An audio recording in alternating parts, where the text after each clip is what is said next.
नमस्कार।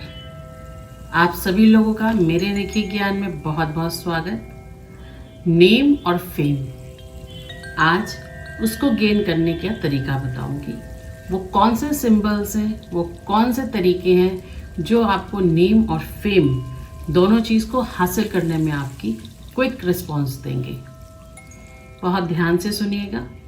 Paper pen लेके आप नोट डाउन भी कर सकते हैं मेरे तरीक़ों को, और अपनी डेली लाइफ में आप उसका पार्ट बना सकते हैं। नेम और फेम, वैसे तो यदि मैं जन्मपत्री से लेके उसको बात करूँ तो कुछ ऐसे ग्रह होते हैं जिनके कारण वो आता है कि आपने नेम और फेम गेन किया है। फिर भी हम कुछ ऐसे चेंजेस हैं या ऐसे सिंबल्स हैं जो आपके घर में, आपके ऑफिस में यदि कराते हैं तो वहाँ की ऑरा को हम अलग से करना या उसे क्लीन करना शुरू कर देते हैं।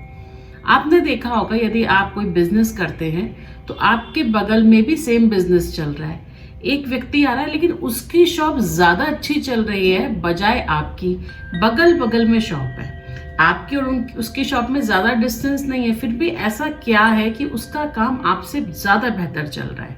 आज हम इस चीज पे बात करेंगे। नेम और फेम के लिए कुछ चीजें बहुत महत्वपूर्ण है। लोग कहते हैं साउथ फेसिंग नहीं होनी चाहिए या नॉर्थ फेसिंग ज़्यादा बेस्ट नहीं होती या नॉर्थ ईस्ट बेस्ट नहीं होती। देखिए, मैं ऐसा नहीं मानती हूँ, ये मेरा व्यक्तिगत सोच है। हर फेसिंग भगवान ने बनाई है तो कुछ सोच के बनाई है और हर फेसिंग सही है, लेकिन उसकी एनर्जी कैसी है, वह किस प्रकार की एनर्जीज हैं, वो सारी चीज़ें कंसिडर करती हैं आपके नेम और फेम को। एज पर आपके जो साइन है, यदि आप किसी को अपनी ज्योतिष को जन्मपत्री दिखाते हैं तो उसके हिसाब से भी वो बताता है कि ये सब, या राशि रत्न आप पहनते हैं तो वो भी नेम और फेम का कारण बनते हैं। बहुत सारे तरीके हैं जिनसे आप नेम और फेम कलेक्ट कर सकते हैं। अब ऐसे चीज़ें, ऐसे आप अपने अंदर ऐसे वास्तु के प्रयोग करें, ऐसे ज्योतिष के प्रयोग करें जो आपको नेम और फेम दिलाने में मदद करते हैं। अगर हम बात करें सीधे सीधा सिंपली आपकी ज्योतिष की, तो जन्मपत्री आप दिखाएंगे, उसमें से हम आपकी सूर्य कुंडली, आपकी चंद्र कुंडली, आपकी लगन कुंडली में से देखकर सब चीज़ें निकाल देते हैं, बता देते हैं पर्टिकुलर स्टोन आपको पहनना है। कुछ स्टोन आपको टाइम बीन पहनने होते हैं, तो वो सारी चीज़ें हम निकाल देते हैं। उसके अनुसार हम आपकी प्रॉस्पेरिटी गेन करना शुरू कर देते हैं। अब अगर हम वास्तु की बात करते हैं और वास्तु के हिसाब से, बहुत से लोग हैं जिनके पास अपनी जन्मपत्री नहीं है और वो वास्तु के हिसाब से चलते हैं, वास्तु के हिसाब से चेक कराना चाहते हैं, तो आज वो तरीके बता रही हूँ। सूर्य आपकी कुंडली के अंदर या आपके ऊपर जिस दशा का सबसे ज्यादा प्रयोग है वो 3 दशाएं हैं। सूर्य को मैं बहुत ज्यादा टॉप पे मानती हूँ, बृहस्पति को मानती हूँ और शुक्र को। शुक्र यदि अच्छा है, पैसा आ रहा है तो टिकता नहीं है, तो भी कई अलग अलग आपके जोन होते हैं जो आपको महत्वपूर्ण स्थान देते हैं। उनमें से एक है आपका जहाँ से सूरज उठता है वो दिशा। अगर आप अपने घर में हैं तो जहाँ से सूरज निकल रहा है उस जगह पे सूर्य का चित्र लगाइए। कॉपर का भी हो सकता है, कागज का भी ले सकते हैं, या आप किसी भी धातु का ले सकते हैं। इजीली मार्केट में आपको मिल जाएगा। बहुत छोटा मत लगाइएगा, इतना सा, कम से कम जितना बड़ा आपका हाथ है इतना बड़ा आपका होना चाहिए। आप अपने हाथ का मेजरमेंट ले लें, उसके अनुसार ही लगाएं, और जहाँ पे सूर्य उगता है उसे लगाएं। उसको लगाने के बाद उसको प्रॉपर क्लीन आपको करनी है। आपको ध्यान देना है कि उस पर धूल मिट्टी ना जमी हो। कुछ लोग लगाकर भूल जाते हैं, तो वो भी वास्तु के हिसाब से गलत आपको ऊर्जा वहां पे संचालित कर देती है। सिंबल्स को लगाने के बाद उसकी ऊर्जा शक्ति को, उसकी सिंबल्स को सफाई, उसका प्रॉपर क्लीनिंग बहुत इंपॉर्टेंट होती है। सेम ऐसा ही आप अपने ऑफिस में करेंगे। आपके ऑफिस में यदि आपका अपना पर्सनल केबिन है तो बात अलग है। यदि आप अपने पर्सनल केबिन में लगाते हैं तो पर्सनल केबिन में जिस दिशा में सूर्य उगता है, बहुत इजीली आप निकाल सकते हैं, उस दिशा की तरफ आप लगाइए। जब आप ऑफिस में एंटर हो तो उस सूर्य को देखते हुए महसूस करें कि सूर्य की दिव्य ऊर्जा या सूर्य जैसा तेजस्वी शक्ति आपके साथ है। उसे प्रणाम करके अपनी सीट पर बैठे। अगर आप लोग किसी तरीके के स्टोन से जुड़ना चाहते हैं, पत्थर जुड़ना चाहते हैं, तो मैं कहती हूँ सिट्रीन या पुखराज, मैं दोनों ही दिखाऊंगी, वो बहुत महत्वपूर्ण है। इस तरह की सिट्रीन की माला आप धारण करें। थोड़ी देर के लिए 1 घंटा 1.5 घंटे के लिए आप इसे गले में डालें, पर इसकी क्वालिटी बहुत अच्छी होनी चाहिए। सिट्रिन युक्त तो लो क्वालिटी का भी आता है, पर उसकी एनर्जीज फिर उसी हिसाब से हो जाती है। तो अच्छी क्वालिटी का एक बार इन्वेस्टमेंट कीजिए, अच्छा कीजिए, अच्छी क्वालिटी की माला को आप गले में धारण कीजिए, तो ये भी आपके एनर्जाइज होगी। इसे मैं हमेशा कुछ ना कुछ अपने हाथ में इसमें पहने रहती हूँ फॉर आपकी अच्छी एनर्जीज से। जिन व्यक्तियों के, जिन जातकों का सूर्य है, उन्हें तो ये उनका मेन स्टोन हो गया। अगर आपको पता है आप सूर्य लगन की जन्म पत्री है आपकी, तो सिट्रिन या पुखराज का इस्तेमाल हमेशा अपने पास रखिए। देखिए मैं पुखराज भी आपको दिखा देती हूँ। पुखराज सबसे मूल्यवान स्टोन्स में आता है क्योंकि इसकी पॉजिटिविटी बहुत स्ट्रांग होती है। तो मूल्यवान स्टोन होने के कारण आप इसको हमेशा रखिए अपने पास में। देखिए ये पुखराज है, आप देख रहे हैं, ये बहुत फाइन क्वालिटी के पुखराज है जो मैं आपको दिखा रही हूँ। इन पुखराज को आप अपने पास रखिए। अगर आप अंगूठी बनाते हैं तो बहुत उत्तम है। अंगूठी बना के आप अपनी अंगूठी में धारण कर सकते हैं, अगर आप अंगूठी बनाकर पहनते हैं। अगर अंगूठी आप नहीं पहनते या कोई और कारण है, तो ऐसे तो छोटे छोटे पुखराज या सिट्रिन के आप स्टोन ले लीजिए और अपने नाम के साथ एक बॉक्स के अंदर रखिए। यदि आपको पता है आपका क्या है, आपका सूर्य लगन की कुंडली है, आपने कहीं दिखा रखी है, यदि वैसे आप रखना चाहते हैं तो इनको आप अपने पास रख सकते हैं या अपनी टेबल पे, क्योंकि ये मनी को अट्रैक्ट करते हैं, क्योंकि इनकी खूबसूरती और ये क्योंकि ये बृहस्पति कारक है, तो आपके जन्मपत्री के अनुसार बृहस्पति यानी कि आपके गुरु को भी मजबूत कर रहे हैं। तो जब गुरु विद्यमान है तो सद्बुद्धि का वहां पे इस्तेमाल होना शुरू हो जाता है। थर्ड मैं आपको बताऊंगी फेम और गेम के लिए। अगर आपको कोई सूर्य की ऐसी प्रतिमा मिलती है जिसमें भागते हुए घोड़े हों, मतलब हॉर्स हो, तो उसको लगाइए अपने घर में। भागते हुए घोड़ों की तस्वीर हमेशा राइज करती है। तस्वीरें मैं हमेशा कहती हूँ वैसी होनी चाहिए जो आपको अच्छी लगे। आजकल लोग बड़े अलग टाइप की तस्वीरें लगाते हैं, ना लगाएं। गणपति हमेशा विराजमान रखिए अपने पास में। गणपति की प्रतिमा, पंचमुखी गणपति, छत्र में बैठे गणपति, मयूर गणपति, विशेष प्रकार के कम से कम अच्छे हैवी गणपति लाइए। उनको अपनी टेबल पर अपने पास में स्थापित कीजिए।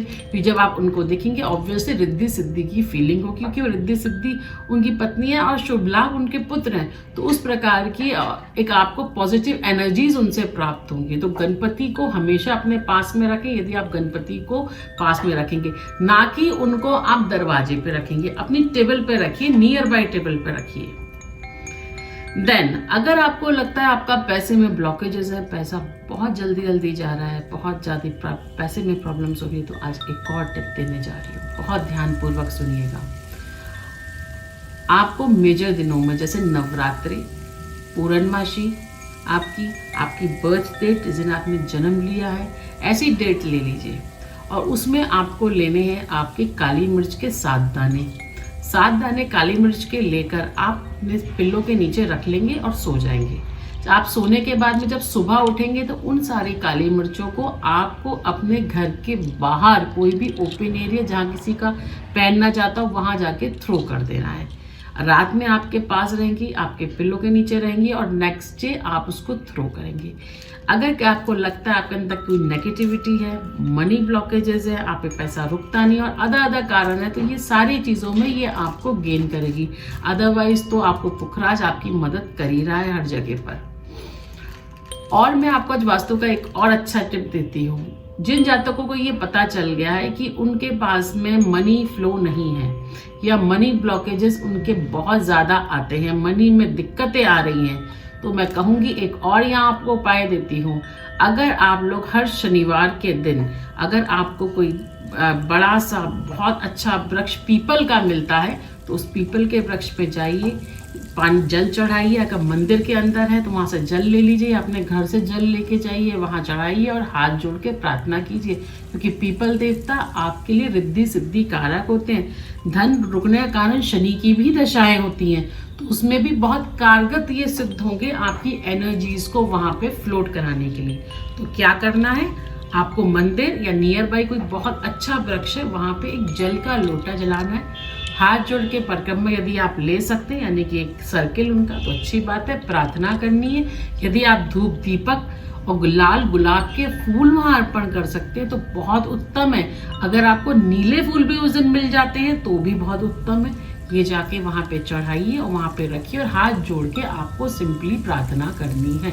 यदि आपको लगता है मनी में ब्लॉकेज है या आपको ऐसा लगता है कि मनी रुक रुक के आ रहा है या मनी में कहीं फ्लोट की कमी है, तो पीपल का ये आपका पौधा रिद्धि सिद्धि कारक होगा, क्योंकि पीपल हमारे वास्तु के हिसाब से भी हमारे लिए विष्णु और लक्ष्मी स्वरूप है। तो हमारे लिए प्रॉस्पेरिटी, हमारी ऑरा, ये सारी चीज हमें गेन करने में भी हमारी मदद करता है।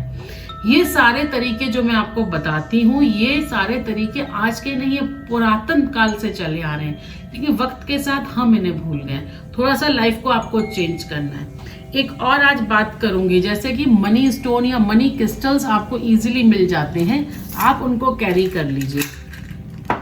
जैसे ग्रीन एवेंचुरियन हो गया, ये काफी चीपेस्ट होते हैं। इनको आप एक ऐसे कटोरी ले लीजिए और उसके अंदर फिल करके अपने सारे मेजर स्टोन्स को रखिए। आप 7 स्टोन्स, जो आपके 7 राशि 7 स्टोन्स है, उनको भी आप रख सकते हैं। 7 स्टोन आप जो भी हो गया, जैसे आपका ग्रीन एवेंचुरियन हो गया, आपका क्लियर क्वार्ट्स हो गया, आपका मून स्टोन हो गया, ये आपका सन स्टोन हो गया। इस तरीके से आप 7 स्टोन ले लीजिए और 7 स्टोन्स को आपको क्या करना, उन 7 स्टोन्स को आपको एक बॉल, या अगर आप बाउल नहीं होता तो आप अपना एक अच्छा सा छोटा सा लाल सा बॉक्स बना लीजिए, उसके अंदर अपना नियर बाय रखिए। अपनी टेबल पे या आप जिस कमरे में सोते हैं वहाँ एक कटोरी, एक छोटा सा अच्छा सा क्रिस्टल का बाउल, कोई भी बाउल ले लीजिए, मार्केट में इजीली मिल जाता है, आपके किचन में तो मिल ही जाएगा, या कोई आपको डेकोरेटिव आइटम है उसके अंदर ये भर के बहुत सारे क्रिस्टल्स रखिए। ये भी आपको पॉजिटिविटी देंगे। क्रिस्टल्स आपके आसपास की ऑरा को क्लीन करते हैं। ब्लैक टर्मलाइन, आपको नेगेटिविटी लग रही है तो ब्लैक टर्मलाइन मैं हमेशा कहती हूँ मेजर स्टोन है। ब्लैक टर्मलाइन छोटा सा टुकड़ा आपकी लाइफ चेंज कर सकता है।